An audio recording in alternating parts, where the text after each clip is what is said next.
Hi friends, welcome to the sleepover where I wear a full face of makeup. The shirt of the day is this one. It has a frog on it.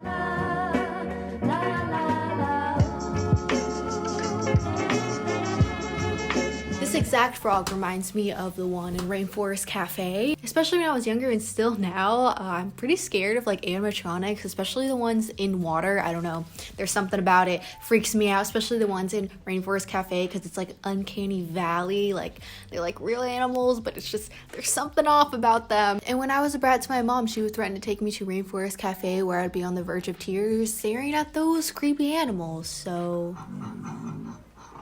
good memories. Today we have our usual guests, Shaun and Appa, but today we also have Jacob. Welcome to the family, Jacob. I asked you to ask me on Instagram to ask me questions about literally anything. So the first one is, I've never had a boyfriend, but I want to feel validated, but also boys are annoying as shit. Very true, very true. I relate to this way too hard. It's actually pretty bad. I'm a pretty insecure person. It's not a secret. I talk about it all the time, but I'm one of those people that constantly need to be validated. It's actually a really big issue. I can never be like confident in myself with what I'm doing unless someone else tells me that what I'm doing is okay or is cute or etc, etc. It's definitely my worst quality as a human, but at least I can acknowledge it. It still sucks though. And that definitely translates into every single aspect of my life, especially with finding a partner, just like with my boyfriend. We were raised with rom-coms or just like every other fucking movie or TV show that if you are not loved or people tell you that you're like pretty or you know all that stuff, then you're just like not a human being worth walking on this planet. Now that I think about it, there are so many storylines of like the CEO of a magazine company or just like anything that is painted out to be this shrewd, cold lady. She doesn't have a husband, so she's worthless even though she's a fucking CEO of a fucking business. It's this whole narrative like, are you really successful if you don't have a man or children to come home to and share it with? It's a pretty big issue, especially back in the day, but I think we're like kind of getting out of it. It's looking up. Yeah, I wish I could help you with like the whole validation thing because that is my greatest flaw. I definitely need people to tell me like, oh, you look cute today, or like your outfit's cute, or I would like completely think that the outfit was not worth wearing, was like the ugliest outfit in the world, even though like no one cares. No one like it's so like it's in my mind and I just need to gain confidence. Are we surprised that one of my top love languages is words of affirmation? No. What to do if he refuses to wear protection? You better drop this boy because he is not a man if he won't respect your boundaries or what you're comfortable with. You know what's not fun? Him lasting 3 minutes. You know what else is not fun? An STD or an STI. You know what else is not fun? An unexpected pregnancy where you don't want to deal with that. I don't know how someone can be so selfish and be like, oh, I don't want to wear this really tiny layer of latex because I want to feel good the entire time, as if they can't already feel something. It's most likely not feeling that great for the woman, so maybe you should suck it up. Does fingering or sex make my hole bigger? No. I don't think so, at least. I mean, if you think about it, a woman's vagina is primarily made to push a fetus out. If boys think that they're like max 6-inch dick is going to stretch it, you got something coming for you because a baby is fucking huge. After sex care, pee. Please pee after every time you do the deed. Please. I've had a UTI before. It was the worst experience ever. It really sucks when you feel like you're gonna pee your pants every 2 minutes and then nothing comes out when you go to the toilet finally. It's just, oh, it's so awful. That's basically all I do though. This makes me think about those TikToks where like these girls would do this elaborate like shower routine and like lingerie before going to their man's house, and I'm like, Martin, you will get lucky if I shave my legs. Like, granny panties, sorry. You're just gonna get me how I am. Like, if I feel like I want to get ready, I will. But if I don't, I won't. You can deal with it. You're lucky it's even happening. Have you ever thought you were bi or gay? maybe. I think sexuality is so fluid. I don't think I know anything yet. I'm currently dating a man right now, so I at least like men. But I've kissed a couple girls, you know, it's a thing. I don't really see myself getting a relationship with another woman. I just don't see that for myself. But for everything else, yes, I do. But for now, I'm in a very committed relationship with my boyfriend, and I love him very much. So I don't really see anything happening with that. I'm like very okay with that. I've never really like experimented with other women or just everything like that. But for now, I'm happy. I'm really moody. How do I stop that?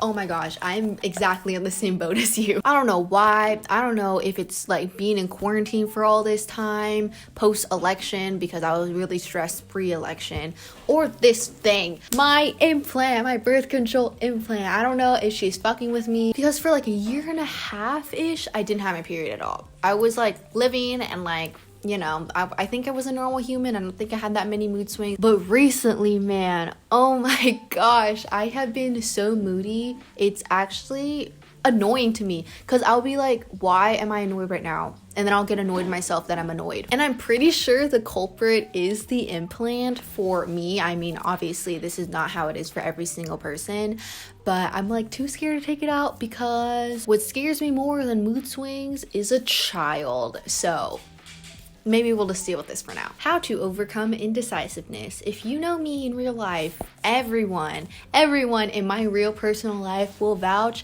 that I am the most indecisive human to walk on this earth. I will take 20-30 minutes looking at a menu trying to figure out what I want to eat. I'm that friend to like panic before like going to a new restaurant and like searching through Yelp like all the reviews and like the menu, try to figure out what I want to eat, so everyone doesn't get annoyed with me when I'm like trying to figure out what I want to do, or like very like mundane tasks like I will overthink or like make it more important than it is. I think it really stems from me being an insecure bitch, so I will like always think that what I'm doing is wrong, or that like the people around me are judging me for making the wrong decision or taking too long to make a decision, and then it'll just be this huge spiral in my head where I'm like, oh my god, they're gonna hate me for doing this and also hate me for doing this, but then I get annoyed with myself for taking so long, and then it's just like So no, I don't have a way to overcome indecisiveness, because I am actually president of the company. Why do I always feel less than / inferior to other people? I saw this TikTok that was like, why do I feel like so like crusty and like dirty compared to other people that feel so airbrushed or like porcelain, like, even just like in real life, and then you just feel like this big like dust ball, like dirt ball of like a human. And I really do think it's just because we know ourselves more than any person on this planet. We know the nastiest parts of ourselves, and even if we're close to someone else, they probably won't tell us every nasty thing about them. There's this new word that I learned called sonder, which is kind of like the realization that every single person, every single stranger that you see has as a complex of a life as you, and it's literally just like, whoa, you kind of think like you're the main character of your life, because you are, but they're the main character of their life, and everyone has their shit, everyone has their, you know, ups and downs, and it's just like a really weird thing to realize. I want to grow on social media, but I'm afraid of what people in school will think. Well, you're gonna have to decide, do you want to grow on social media, or do you want to conform to the people in your high school? Because you just gotta choose. And if you choose that you want to grow on social media anyways, suck it up, because kids are mean. I'm gonna tell you guys some stories, my high school trauma right now. So I started my YouTube channel when I was 13, 8th grade. So I kind of dealt with the shit of being in middle school and in high school, just people were just bullies from left and right. Not a lot of people knew about my YouTube channel when I was in 8th grade, mostly because they were American Girl doll stop motions. Oh my god. I didn't even know how many subscribers I had when, like, in 9th grade. But all I knew is that no one gave a shit about me, and everyone told me, like, oh, I'd never make it. Like, there were so many people with, like, millions and millions of subscribers on YouTube at that point. So I was just, like, this little ant. I also kind of stood out and was bullied for being Asian. So once they found out I had a YouTube channel, like, it was a snowball rolling. Oh my gosh, I can't even count the amount of times that I cried in class because of people. They would play my videos full volume on their phone, make fun of it, like, verbally as I was there. Obviously, I was not a fan of that. Like, why would I want to hear my own voice, like, echo in the hallways, or, you know, all that stuff. There was one time they played it on the projector, so they made the teacher watch it as well. That was really fun for me. I would always run to the bathroom stalls, like, sobbing. That happened quite a few times, and then I would come back because no one would come to me to the bathroom because no one liked me or, like, wanted to be associated with the girl that was being bullied. So I would come back and, like, I'd be, like, sobbing. It was just, like, so awkward, and no one really, like, cared about me until I hit 100,000. But at that point, they only talked to me because they wanted shout outs. They were like, hey, can you put me on your YouTube channel? I want to gain more Instagram followers. I'm gonna disregard the 3 other years where I was a fucking bitch to you and use you for clout. Thanks. My friends, I don't even know why they would tell me this, but they would tell me, like, in their classes how people would make fun of me, like, behind my back. So that was a really fun realization every, like, lunch period when they'd be like, oh, blah, blah, blah, was talking about you today and how this video was bad or all that stuff. So I went to a really great school. I'm still doing it now, 3 years post high school. So, like, I'm fine, but hopefully no one else's experience was really like that. It really sucked. I know a lot of people that just, their high school, like, doesn't even care about them. If anything, like, they support them. But that wasn't the case for me. How did you pick your college and your major? So I didn't think I would go to a university until, like, my junior year of college. I was dead set on going to a community college. Like, I never really talked about it with my parents. I kind of just assumed that we wouldn't be able to afford a university and then I would just go to a community college. But then one day my mom was like, so what college are you going to? And I was like, community college. And she's like, no, you're not. You're going to take the SAT. So then I had to take the SAT blind. I got kind of a shit score on it. I mean, like, I didn't study. Like, I didn't know what was going on. So I got rejected from a lot of colleges, which I'm not surprised about. My essays were not great. My GPA wasn't, like, super outstanding. I don't even know how I got into this college, which is San Diego State University, because it's kind of competitive. But I did. It's honestly one of my, like, top universities that I wanted to go to anyways, because I lived in Orange County, which is about, like, 1.5 hours north. So I wanted to go somewhere far enough to move out, but also close enough if I was being a baby and I just wanted to go home for a little. I don't know. I just like the vibes of San Diego too. It's better than LA in my opinion. I'm just not a huge fan of LA, even though, like, I like visiting sometimes. I just don't really picture myself living there.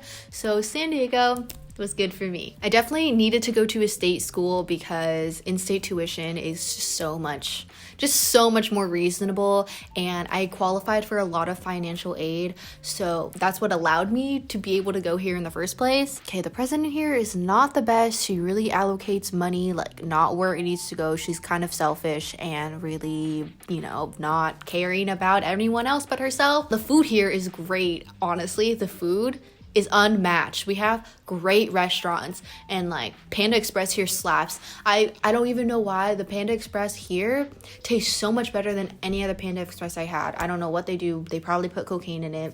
I'm okay with that. As for picking my major, I am not a STEM person. I've never been. It's just not my thing. I'm not a smarty pants in that kind of way. I just didn't really see myself loving it. I actually wanted to be an orthodontist for, like, a long time, and then I realized you had to go to, like, so much school after college, and I was like, I don't want to stare at people's teeth that much. So I decided not to go that route. I didn't want to do an art major either because because I have Asian parents, and also I'm not like a very creative person overall. Like, just look at my YouTube channel. Like, I'm not a creative person. Like, it's just true. I do love being creative, but I didn't want like my major or just like my job in the future to rely on that, because I definitely put a lot of pressure on myself, and I don't need that right now. So what's a really stable way to go? Business. So I chose business admin, but I did an emphasis on marketing because I thought that was the most creative outlet. Like, imagine this bitch being an accountant or being a finance. Like, no, that's not gonna happen. Once I graduate college, like, I think it'll be really fun to do the creative side, like trying to figure out like commercials or doing other things in my major, because I don't really know shit actually. So how is your college experience so far? It's been so great. My freshman and sophomore year were like the best years of my life.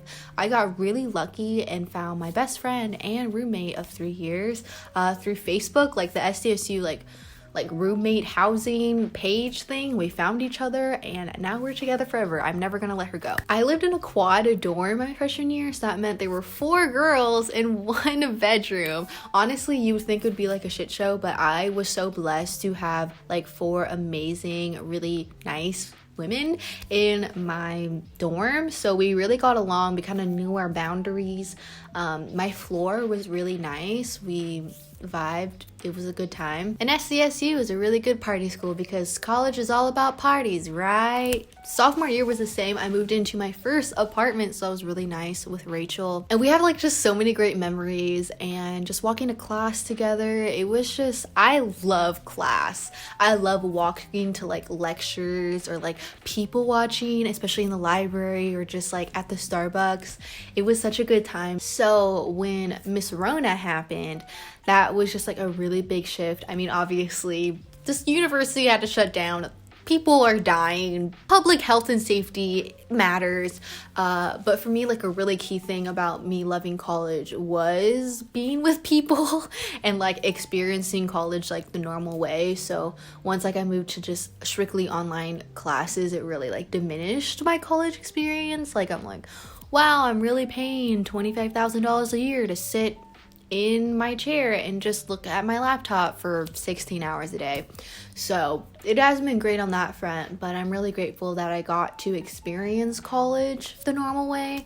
I really feel so bad for the freshmen and sophomore, or even like the seniors right now that are just not getting what they deserve. Losing friendships, and how do you stop feeling invisible in a friend group? So I've lost a good amount of friends in my lifetime. I mean, in high school, I don't even think I had like a good friend that I wanted to like be with for the rest of my life, and until I met Rachel, my best friend right now. It really sucks because before college I like truly thought that in like the movies where like they would have like best friend things, I was like, this is so fake. Like, no friends are really like that, and I just don't think I had good friends until I was 18 years old. I was always in an odd number group of friends, so like it'd be like 2 of them and then me. So like if we're walking on the sidewalk, best believe I'm the one behind everyone. You know, like they would like leave me out of a lot of things, and I would be like, well, why didn't you invite me? They were like, you should have come anyways. I'm like, then why didn't you fucking invite me? You know, like, why would I want to invite myself somewhere? My high school friends didn't even wish me happy birthday, even though I wish them happy birthday on every fucking birthday. So I'm not salty about that at all. Feeling invisible in a friend group is one of the worst feelings ever. I don't know. I think the only way to stop feeling invisible in the friend group is to either confront them if you're comfortable with that, or just like leaving the friend group straight up. Because if you've been feeling invisible for a long time and you confronted them about it and they still don't care, like, are they really your friends? I don't think so.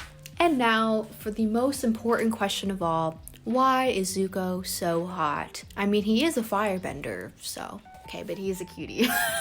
Okay, I hope you enjoyed the sleepover with all of us. I hope it was fun. I hope I didn't ramble too much. I kind of had this bad tendency of like trying to answer a question and then I like do a tangent for like 20 minutes. So hopefully you enjoyed it anyways. Well, I'll see you next time. Bye.